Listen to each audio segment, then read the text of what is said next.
Buong kumpiyansa si Victorino na ito na ang araw ng kanyang tagumpay. Para sa kanya, wala nang takas ang grupo ni Tanggol. Sa wakas matatapos na raw ang matagal niyang misyon. Ang madakip ang mga taong matagal na niyang tinutugis at iharap sila sa pamilya Guerrero.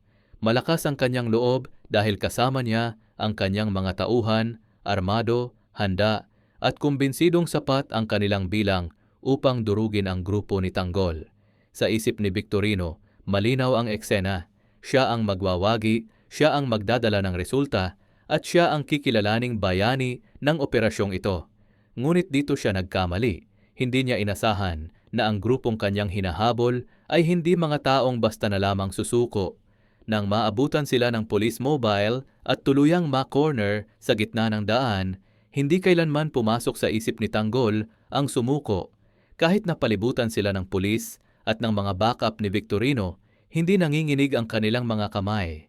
Sa halip na takot, determinasyon ang namayani. Mas pipiliin nilang lumaban kaysa mahuli at mabulok sa kulungan. Sa isang iglap, sabay-sabay silang bumaba ng sasakyan. Walang salita, walang babala. Putok agad ang sumalubong sa katahimikan ng lugar. Dahil sa bilis, tapang at diskarte ng grupo ni Tanggol, isa-isang bumagsak ang mga tauhan ni Victorino.